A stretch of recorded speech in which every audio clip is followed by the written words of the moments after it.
So what do you think when you see, say, a cute little blonde wearing a Batman t-shirt? Are you thinking, cool, geek girl who likes Batman? Or are you thinking, you've probably never even read that comic book?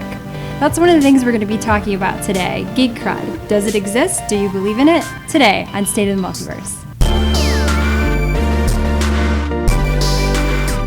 So Ariana, I see you have an Invader Zim t-shirt on. I do. Yeah. Do you even watch that TV show? I do, actually. This is one of my favorite shows ever. Yeah? Gur specifically is my favorite character. Just because. How long have you been watching it? Since I was probably about 6 years old. Oh, okay. Yeah. Oh my God, you're so young. So in case you haven't gotten it, we're going to be talking about Geek Cred. And my way of demonstrating that was when you're wearing a t-shirt or you're wearing a costume and you're out and about, having people challenge you, and are you just wearing that? Do you even know? Do you even know what that is? Do you know what you're wearing? Yeah. Do you even like Batman? You're wearing a Batman shirt. I'm totally more Batman than you. So what do you girls think? It drives me nuts. It drives me like up a wall. Yeah, no, I hate it. Especially like as a female, like the female perspective is a bit different. I feel like there's a level of like something really interesting I've gotten my whole life is, oh, I had no idea like how smart you would be or like how nerdy you would be because you're so pretty and like and I just doesn't like and I'm like that wasn't quite a compliment. Yeah. I think you missed the mark on that one. It's called a backhanded compliment. Yeah, absolutely. A lot.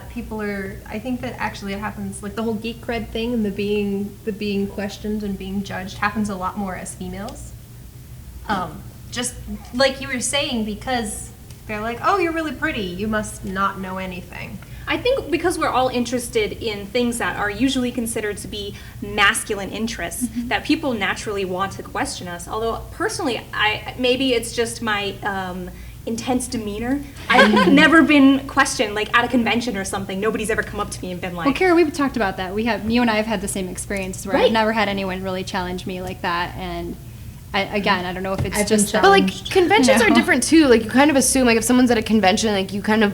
that's lost there, but I remember, but I think women definitely get challenged at conventions a lot. Yeah, like, probably. Especially the whole, like... I've just never been at a convention. Like, I normally get questioned, like, by coworkers or, like, random people who, like, don't know me. Right. Because I don't own, like, a lot of, like, t-shirts or, like, with stuff I like on them. Like, I don't normally, like, advertise for those things.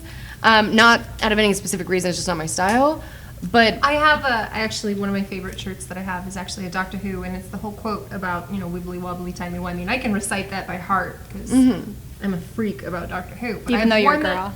Even though I'm a girl, and I've worn that out in public, and people have been like, "What is that? Do you even know?" I think a really great example of it's Doctor Who. Like, I'm it's like not it's even Doctor a thing. Who. How can you not know? And then they'll be like, "Well, who's your favorite Doctor?" And I'll say, "Actually, technically, my favorite Doctor is Tom Baker."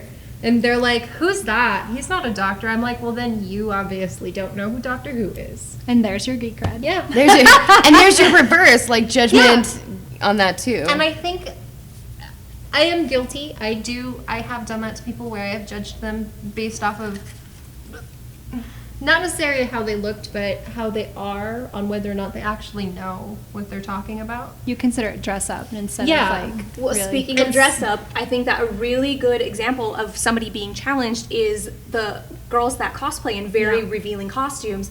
They often get criticized as not even knowing the characters. People don't even go up and talk to them and say, "Oh, I see that you're dressed as such and such a character. Let's talk about that. I love that show," or "I love that game." Yeah. Quite often, those girls just get criticized without even anyone talking to them. I have like a whole social commentary on the cosplay bit because like girls wouldn't dress so scantily in cosplay if they like weren't that. Those characters didn't dress like that. You know what I mean? No, like if they were more they're covered drawn up. that way. Yeah, they are. And that's the thing, though, is that once again, it's a male-dominated kind of thing, and those characters are drawn for guys. So I have a question for you guys. You guys know that I do burlesque, and occasionally I will do a geeky-themed burlesque show. What do you guys think about that? Because obviously not all of our dancers are sitting there like reading the comic book or like memorizing the movie. So what do you think about that? I think it's awesome if they actually like take time to even learn a little research. bit. Yeah. You don't have to know everything to consider yourself a geek. This is because my big thing is like I really hate judging people for not being geeky enough or not knowing enough about something, and I really hate that like the nerd girl meme. It's like it's like, oh, Zelda, like that's they mistake that as the princess, as Link's name, not prince, Right. not the princess. And I think like everybody made that mistake for like years when Zelda came out. Like I don't know. It just seems like really myself with that. But I just think it's really silly that we make these judgments when obviously like even showing an interest in something you like is like an effort I think to be a part of that. So I think it's great. I think like the burlesque thing is like, yes, like the more people you can expose to it, even in small amounts, this is why I like the evolution of it. I'm like, yes, the more the merrier. Like we get a greater sense of community with geeks and nerds if we allow people into it and we don't judge them for not knowing enough. I think that kind of comes from like alpha nerds and stuff like that, and I'm sure that we'll go into that at a later time, but a lot of times these people who know everything, they will judge you because you may only know one or two things about a character and say, oh my god, this is my favorite character. You could just be starting. Everybody has a starting point, and I know a lot of people judge because you never know, I could tell you my favorite character is Rogue, and obviously I'm sure you know who she is, but you could be like, who's Rogue? Yeah. That really ticks me off when people just go around and they'll throw out geek cred like, oh, I've seen every episode of Star Trek ever. Like, oh, that's a great accomplishment. You sat down in front of the TV and watched it for a long time. Yeah. Like a 5-year-old can watch every episode of Star Trek. This is what I totally forgot about this point because I really loved it. Like being a geek and nerd like requires, I mean there's some like intelligence that's required for a lot of it, but basically like your main talent, your main skill is like looking at things. Yeah. Like it's really like Or all you're memorizing. doing is like you're liking things. Yeah. That's all you're doing. You're not doing, it's nothing extraordinary. There's no special accomplishment going like, well, I like this thing and I didn't like this thing and I have I like opinions. this thing more than you do. You are a so person. Therefore, I'm cooler than you are. I mean, like you basically just use your brain to absorb what's around you, Right, and so that right. doesn't make you more special if you spent more time doing that thing. All you did, your talent there was sitting and looking. Right. Yeah. So Interesting point of view. So I think that, and let me break it down just a little bit to say, I think that there's something to say about nerd cred where you're like really great at science or like you Like invented we talked about something. earlier, like an expert. Right. Yes, that's Yeah. nerd cred. Like that impresses Yeah. me. Geek cred does not impress me. I agree. Like, Yeah. just because you're famous because like you have 1 million likes on your blog, like I really don't care. Like If you have nothing of value to yeah, say. if you're not actually like adding any content that's of value, Yeah. exactly. So then let's do final thoughts. What do you guys think? Nerd cred, does it count? Does it not count? Personally, think nerd cred, not so much. I don't like personally feel like it counts, but I do get like a bit of a sense of pride when I feel like an authority on something. Yeah. And I generally try not to judge people unless I already don't like them, and then I'm like, they're not a good enough nerd. They don't And know so then you're the just things gonna- that I know.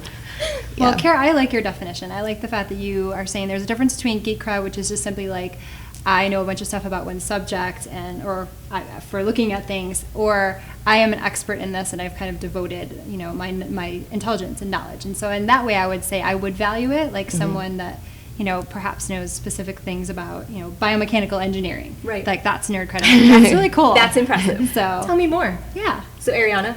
I would have to agree on that. I think that we're all guilty of playing the nerd cred card, or I'm sorry, the geek cred card. At times, like you were saying, sometimes if you don't like a person already or you have a prejudgment, you're like, I'm totally more geeky than you. And it just makes you feel good, and good and bad, because I kind of hate myself for A little doing dirty. it. Yeah, I feel a little dirty, and yet in the back of my head, I'm like, yeah, got you. But I definitely do think that geek cred really has almost no value. I mean, really, in the real world it doesn't. But as you were saying, nerd cred totally does because you're actually doing something. It's like Reddit karma. You can't trade it for anything. It's worthless.